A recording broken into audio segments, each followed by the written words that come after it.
Hello, everyone. This is the Crimson Cure, welcoming you to the Crimson Tower, a place where we keep a feminine foot on the neck of the gynocracy, feminism, and black male misandry. So go ahead, pull up a chair, stay a while, and listen.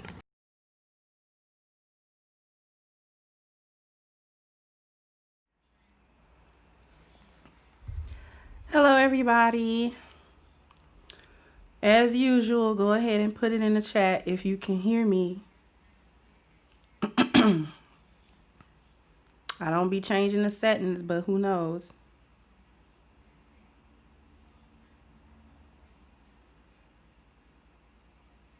Okay, good. Good. What's good, Nameless? I see you already know what we gonna talk about. Hey, Jerome. Hey, Ruminant. Hey, Miss GF. Hey, Boogeyman. You already know.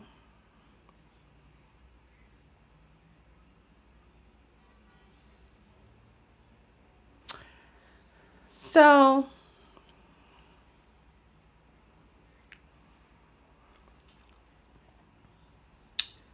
you know what? Let me. Not done giving the notifications.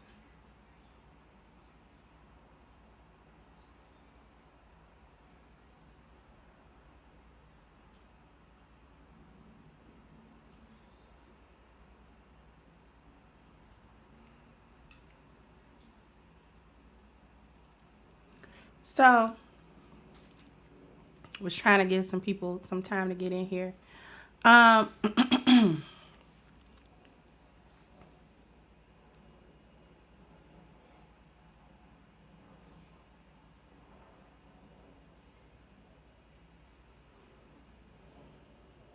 Because I know a lot of people are checking out Valdez right now.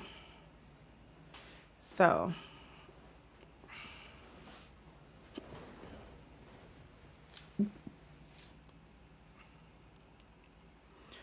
we're going to have like another little drawing today.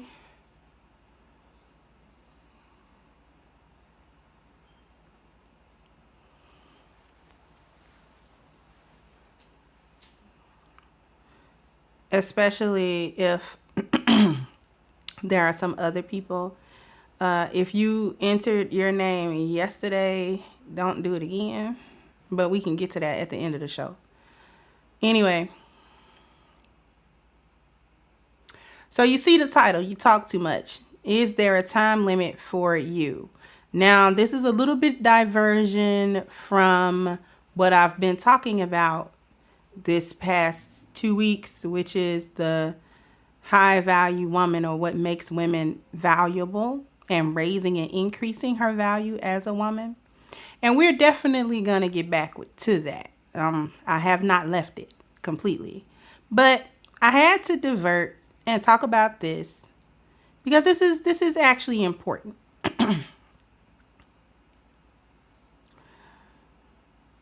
Earlier today on Bernard Riley's show, shout out to Bernard Riley, it came up, and that wasn't the first time I've heard it in this space. I have heard this with the women. I've heard this with other men, supposedly in the manosphere, and all of these things. So it's not the first time that I've heard it, but I was reminded of it today. And, you know, I can't help but say that it's gynocentric in thought. Let me get my thoughts together so that I can actually tell y'all guys what I'm talking about. What I'm talking about is the concept that black men have talked long enough on social media, and now it's time to shut up and do some action. I got 2 problems with the aforementioned thought process. Number 1, that black men have talked too long on social media. What's good, Father's Time? And the second issue that I take with that is that they need to shut up. The only part of that sentiment that I don't take issue with is doing some sort of action or getting started with some sort of action that will sort of turn the tide of what Black men go through and kind of men in general in this society. Let's take this elephant by small chunks so that we can actually consume it. The first small chunk that I want to deal with is Black men have talked too long. Let's examine too long.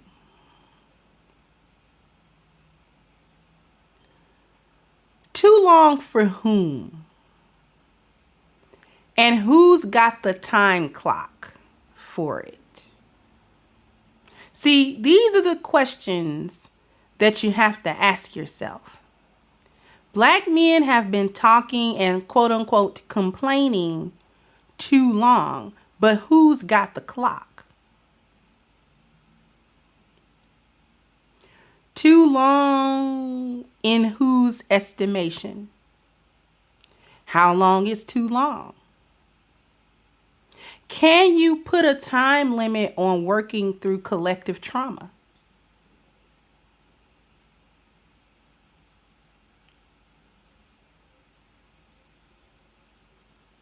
See, this was one of the reasons why this space was important.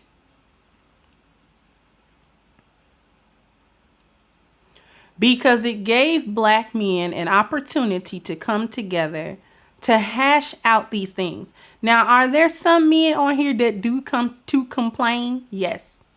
And complaining and discussion, in my estimation, are not the same things.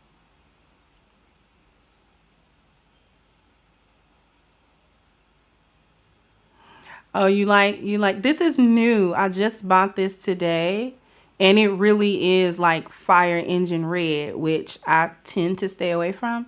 But I must admit, it is kind of pretty. So thank you, Father's Time. Glad you enjoy. So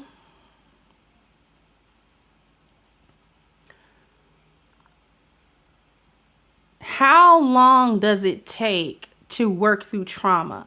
When you go to therapy in order to work through some traumatic experiences, to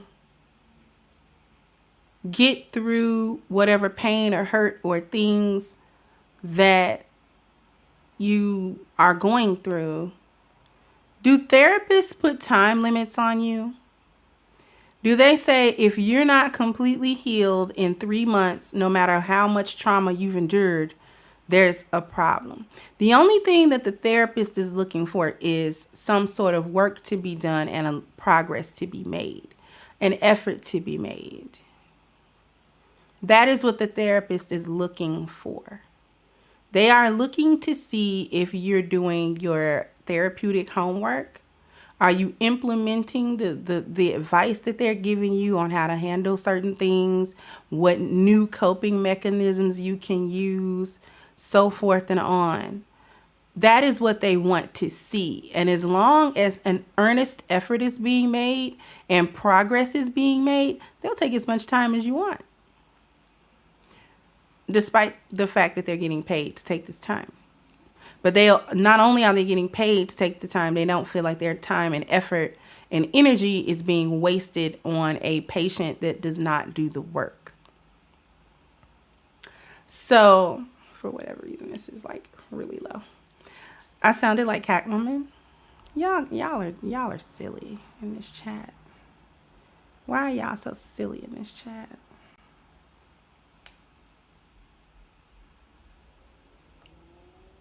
Y'all just say whatever to me in this chat. I like it though. I'm here for it. But anyways,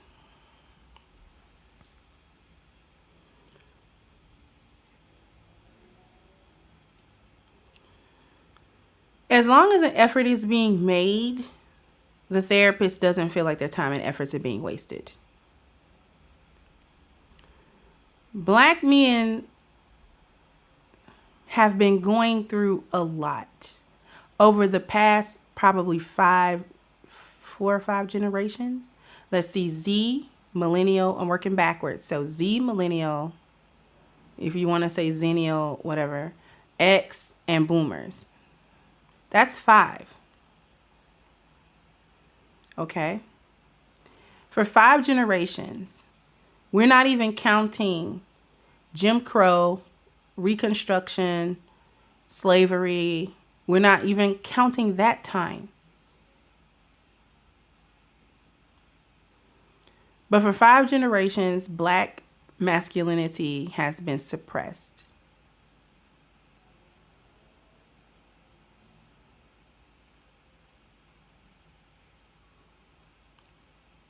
Y'all are just silly in here.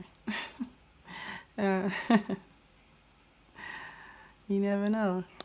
I bite, but only with permission. Let me stop. Okay.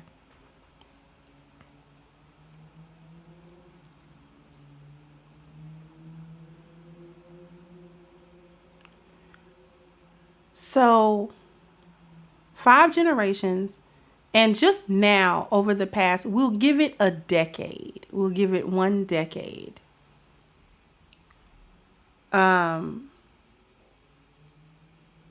Black men have been speaking out on social media platforms about their collective issues and experiences in our own community and in the society at large.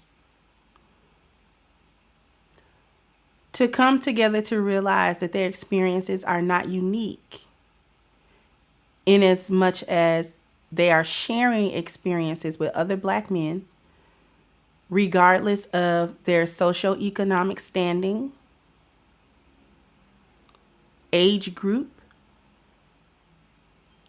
location within the United States, or any of that. Okay. They've come together to realize we're having a collective issue. The root of that collective issue, one of them, is the gynocracy, which we've already established on this channel is an offshoot of WS. So we understand the branch, the tree that this branch grows from. Okay. The collective trauma going all the way back, now we're going to count slavery, how masculinity was suppressed during that time, because it's a reason why Grinch called it plantation politics in his book, The Ratchet's Rouge. Because these politics were developed on the plantation, the suppressing of Black male masculinity and the seeds of misandry against him, Black male misandry, were planted during this time period, hundreds of years. Okay. Only to be so-called freed, but not really, still undergoing subjugation. We are all aware of the Reconstruction period. We are aware of Jim Crow. We are aware of all of these different time periods directly succeeding after chattel slavery, or I guess the abolishment of it, the technical abolishment of it, which we all know that lasted actually within the 60s until the 1960s. There were actually still slaves in this country that were Black because they were in such rural areas that they did not know that the laws had been passed, that they were free. They actually didn't know. No one told them because the labor was still free. So actually there were active plantations, however small, up until the 1960s.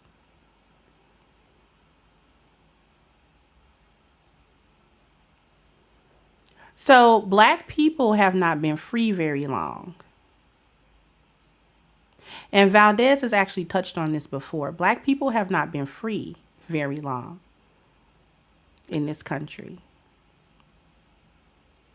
Black men, since black people have not been free very long in this country, black men have not had any opportunity to rise above all of the things that they have endured collectively. Because once you undergo trauma, it actually takes a lot of time sometimes to even realize that there was trauma. Trauma and dysfunction become so normal to you that you don't know that it's abnormal. You don't know that what you're going through is abnormal. It's normal to you. It might be bad conditions, but they're normal to you. And that's something that Nameless Protagonist actually said. Just because something is normalized does not mean that it is normal. And that's so very true. So the horrid conditions under which black men have lived in this country were normalized to him, but it is not normal. So it actually takes a long time to realize that you've been traumatized and that the life that you live is not really the life you're supposed to. Okay.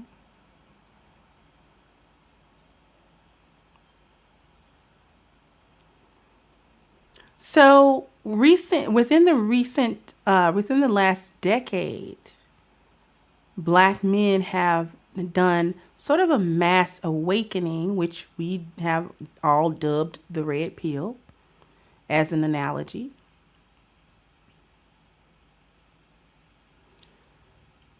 And thank you, Timothy. And it's been about a decade, maybe a little less, maybe a little shy of it, since black men have collectively come together to say, wait a minute, we've been traumatized, guys.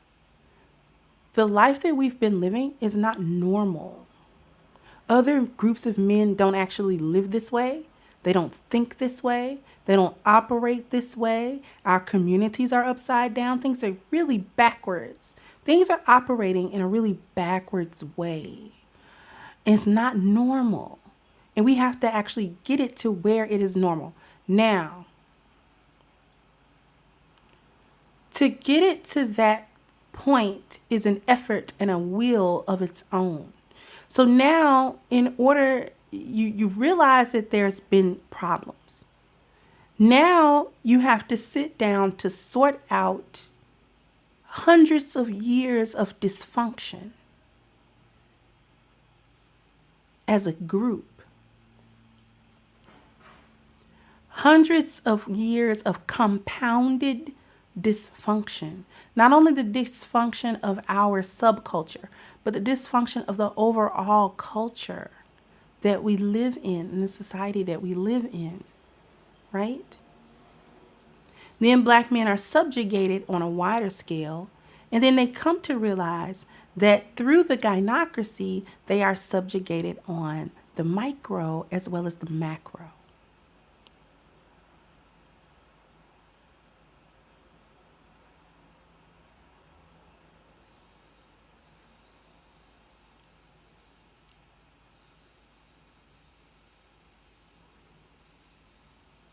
Once you come to realize that not only is the greater society systematically suppressing you, the women in the community have been working together to do the same. And that is a very jarring realization to come to that many still cannot accept. Many men, even in this space, cannot fully accept the reality of the gynocracy and its existence in their lives and how interwoven it is in all of their experiences.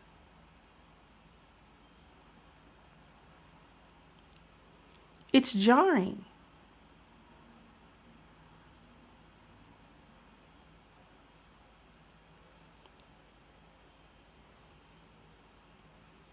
Many men still don't understand the depth of the depravity, depending on which area and aspect of the gynocracy you're talking about and dealing with.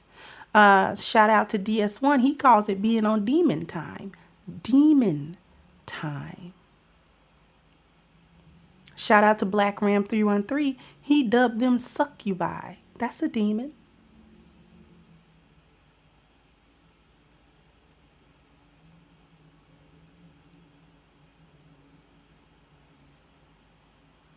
Because if you just want to go esoteric with it, it is an evil spirit. But I'm not going to go there. We're going to stay on the exoteric side.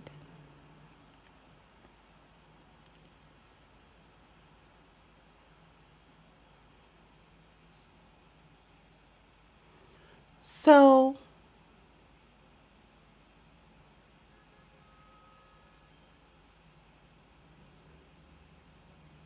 when you have a group of men that have to come to yet another very jarring realization about the reality of their collective lives that they have been living, the lies they have been fed, the different things that they've been bred to do since plantation, hence plantation politics. It takes a while to work through all of that.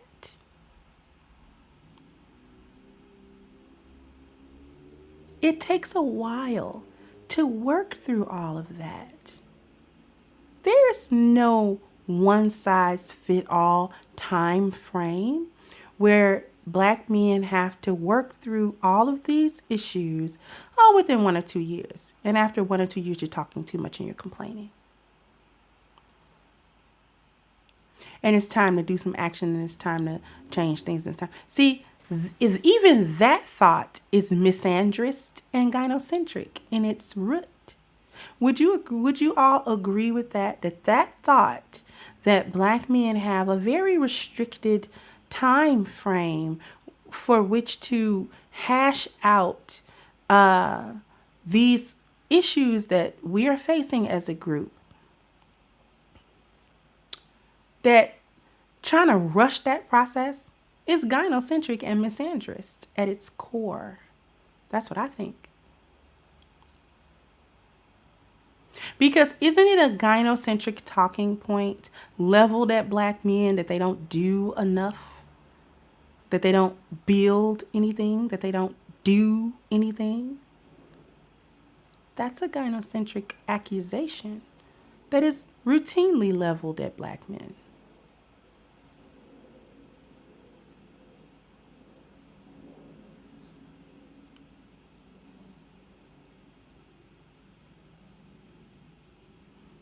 So it demonstrates a lack of competence. Yeah, it does.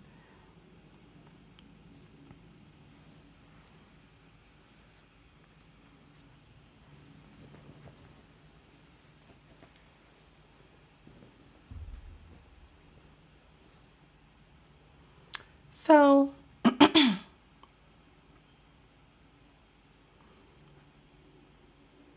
that's gynocentric and misandrist at its core. How, Crimson Cure, would that concept be considered gynocentric and misandrist? Because it comes from the gynocracy, and the gynocracy is inherently misandrist.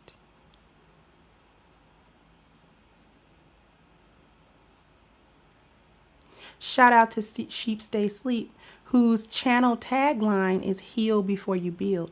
And see, there's no quantification of time on how long it takes somebody to heal. The individual might heal faster. There are some men in this space who have come to terms completely with this stuff and have already begun the process of healing or have healed already. That would be the content creators, some of them. The BGS and Valdez and Sheep and myself, even though I'm not counted among the brotherhood. I am a content creator in this space who has done the work to heal. BGS has done so much work healing. He's black pilled. He's not even red pill anymore. It's just like, gotta accept the truth as it stands, not as we think it should be.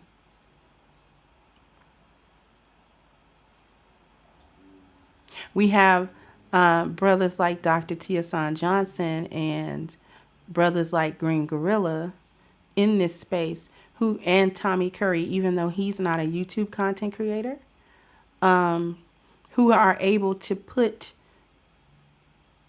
an academic lexicon to the collective experiences of black men.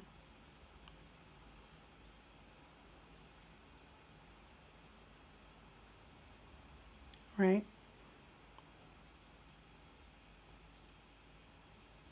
Because black men need a point of reference that everyone can go to get on the same page. This is the function of a Tommy Curry book like The Man Not.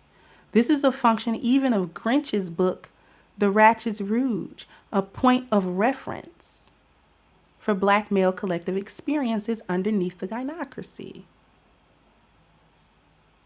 That is necessary as a first step, as an initial step.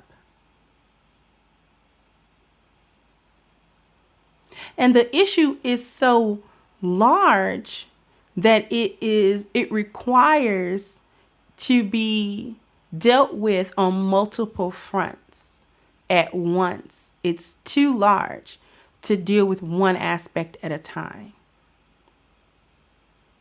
So you've got channels like Sheep Stay Sleep that deals more with the esoteric side of all of these things, digging deeper into the psychology of why we go through what we go through. Then you have the BGSs, the Tiasan Johnsons, and the Green Gorillas that are more scholarly works that describe and help to bring into focus what black men have been going through.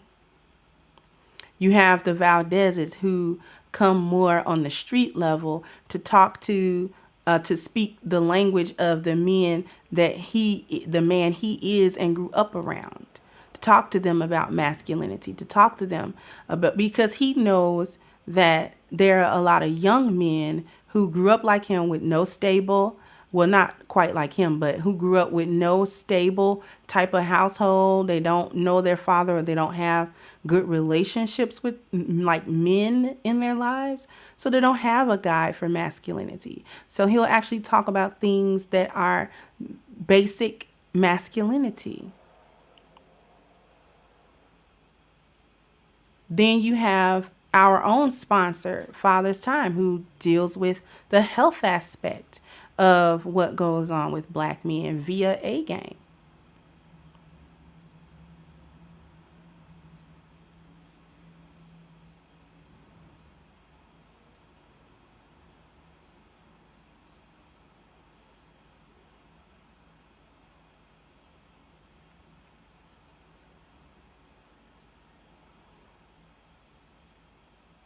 So there are individuals in this space who have done the proper work, has gained the proper understanding of what has happened, and able to disseminate information in a way that is practical help,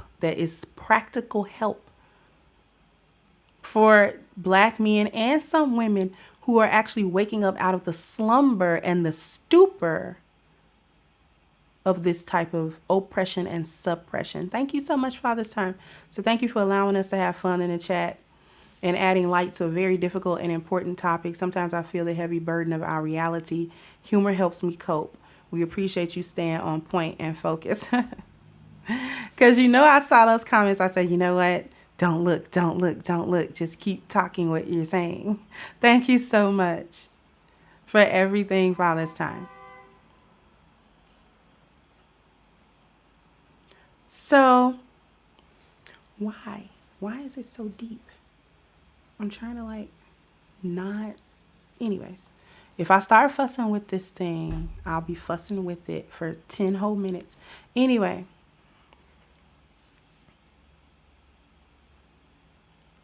just search Sheep Stay Sleep TV. I don't have the link right now. Just search that, Forrest Windu, and it'll come up. It's all one word.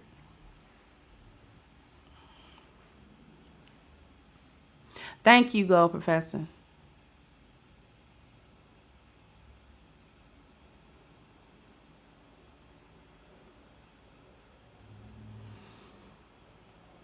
So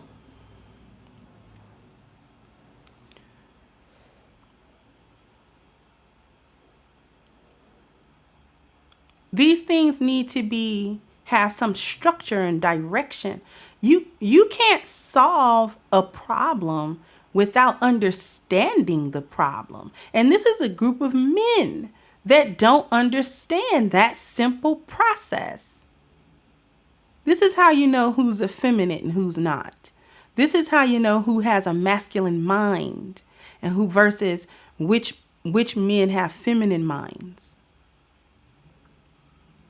And I know that's going to hurt some feelings, but I don't really care.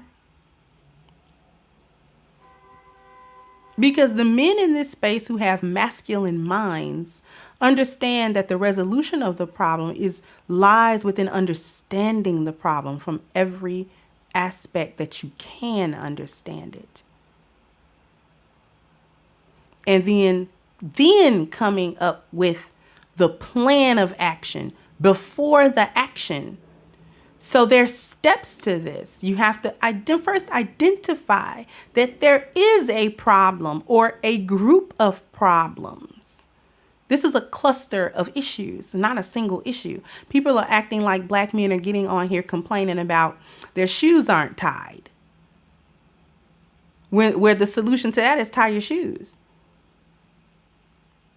Black men are complaining about an issue that is systemic and deeply rooted, both in our subculture and the prevailing dominant culture. It is not an easy fix, neither is it a singular one.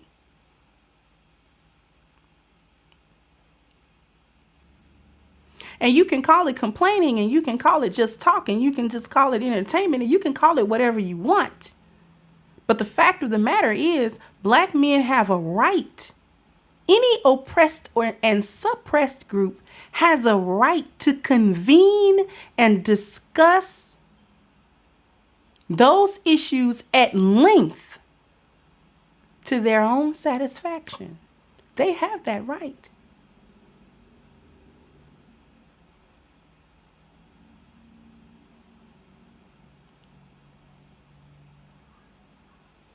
Whether anybody likes it or not, they have that right. Black women had a good 40-year run. A good 40-year run. Hitting its pinnacle with Oprah during the 80s and 90s. And then all of the offshoot talk shows, TV shows, movies, all of that. To not only voice their opinion, but to spread lies on top of the opinion. To not only spread lies, but to disseminate information that was given to them by the dominant society to disparage and degrade the image of their own men. Oh, we don't want to talk about that today. See, this is why I say it's gynocentric and misandrist. To now tell black men after about a good 7 to 8, like I said, just shy of a decade, especially being on YouTube, convening together and saying, you know what, we're having this kind of issue, you guys. And we need to talk about it. And we need to really talk about it every day. Every day we need to heal off. To get it out of us, to first get it out of us, and then to lay it all on the table and sort it. We have to sort it, like those big sorting machines that are at the UPS warehouses and all of that. You gotta sort that stuff. That's not something you do in an hour. That's not something you do in 20 minutes. That takes a long time. This is hundreds of years of compounded problems that you don't get to sort in a year or two. You don't get to do that.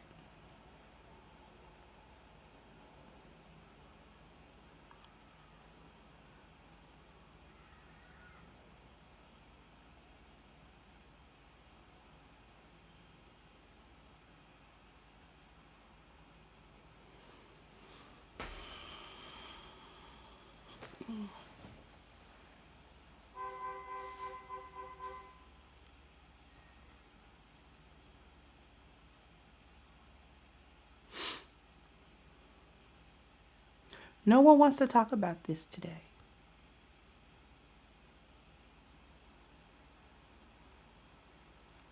They had how many generations to ruin the gynocracy I'm talking about? Which includes a lot of men who bought into the see when we say the gynocracy, that should not suggest to you that there are no gynocentric men. We call them goons of the gynocracy. We call them maggles, matriarchal minions. We've got a lot of names for them. They're actually the bedrock of the gynocracy. Not only are they included, they are the foundation.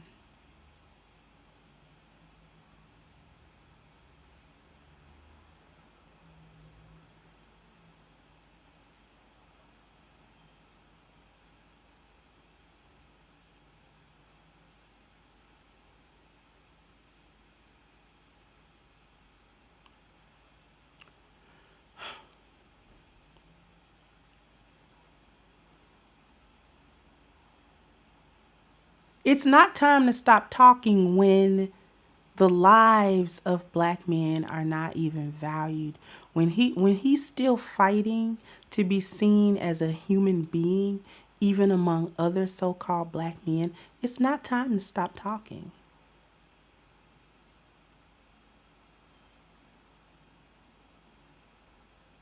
We have men in this space who are content creators that have publicly gone on record to call for the death and murder of other black men that he does not deem productive or valuable. As long as those talking points can go on, and not only those talking points, but this person being allowed to still commiserate among the brothers is a travesty in its own right. As long as that can happen and no one bat an eyelash, it's not time to stop talking. We still got a lot of stuff to sort out.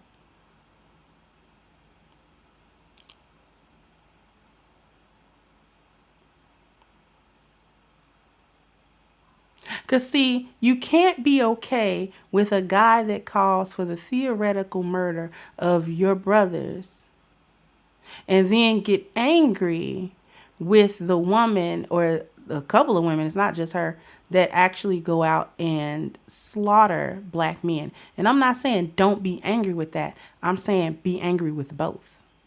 Because both of them devalue black men as less than human.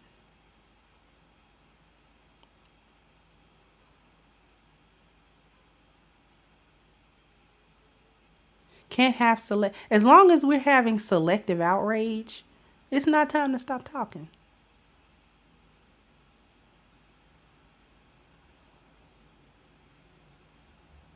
People still want to see what that guy's got to say after he sat there and said that all of the Pookies and Ray Rays and so-called unproductive men, the unproductive men need to be killed.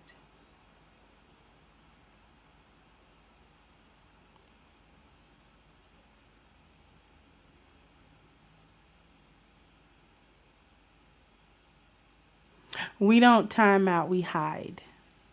We just ban trolls here. No timeouts. They don't get second chances to troll.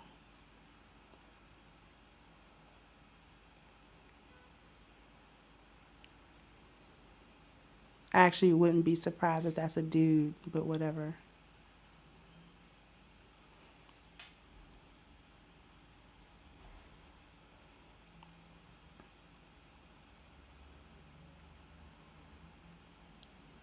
It's not time to stop talking.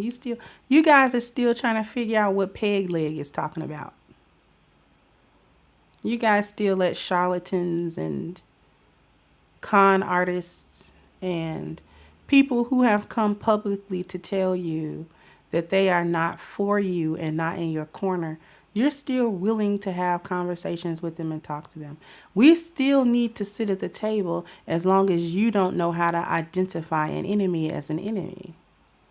This is why the gynocracy lasts so long, because it's an enemy that you refuse to identify and deal with as such, even though they deal with you as such. Oh, the Martin Luther King dream is alive and well in a lot of black men, because you guys keep turning the other cheek and the other cheek and the other cheek and the other cheek. I'm trying to figure out and trying to wonder, which cheek are you turning? And are you turning the cheek or are you turning it up? Hurt feelings today?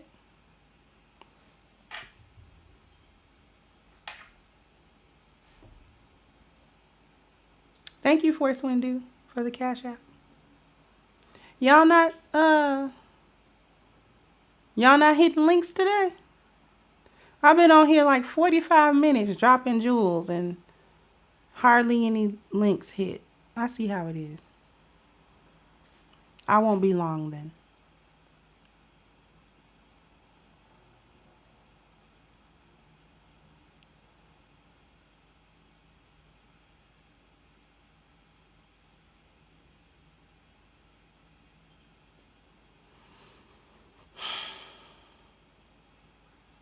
As long as you don't know how to identify an enemy as such and deal with an enemy as an enemy, we still need to talk. What action are we doing? We can't even agree that enemies are enemies.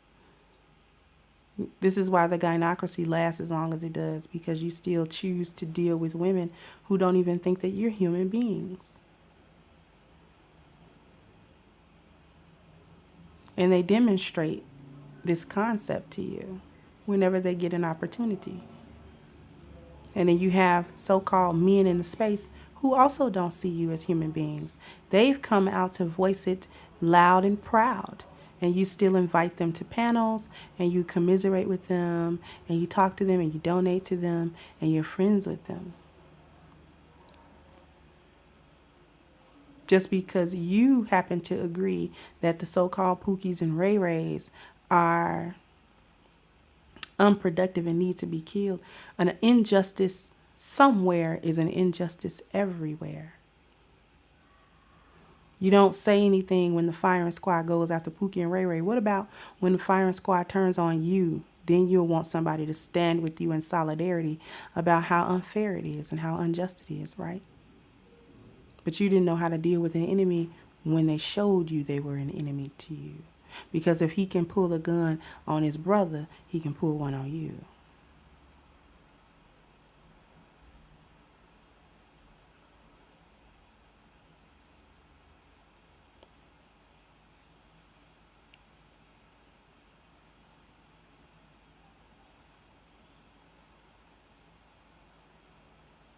Y'all are still palling around and chumming around with guys on you. You don't even know how to cut off a YouTube enemy.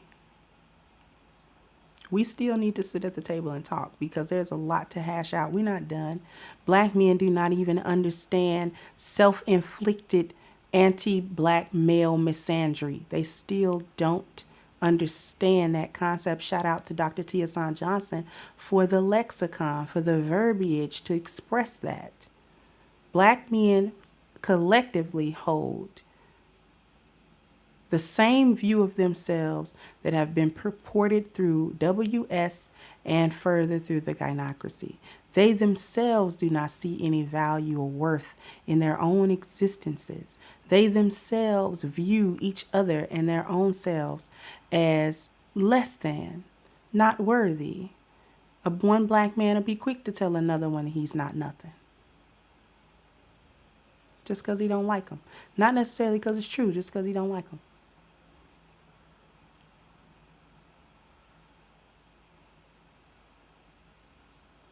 As long as black men don't even understand self-inflicted anti-black male misandry, we cannot get up from the table. We just can't do it. Now, for those of us who have healed through and are able to act on how some of this stuff can get healed for the rest, I have no issue whatsoever with them actually doing that, because there's a contingent of black men that do need to act because they have the capacity to do so. But other than that, those that are still working through even just the basics of this thing and how we got here, because there are more and more brothers waking up every day that this information is new to them. They never heard it before.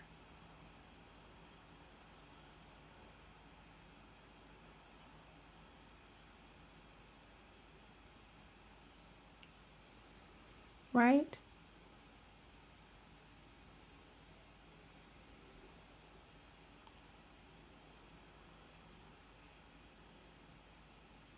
So that's really what I wanted to say about talking. Black men have a right to talk ad nauseum if they want. No one else is questioning and shushing other groups when they want to voice their own particular brand of issues. People don't even shush the Yahud anymore. You look that up. I'm not saying the translation of that word. But people don't even question the Yahud.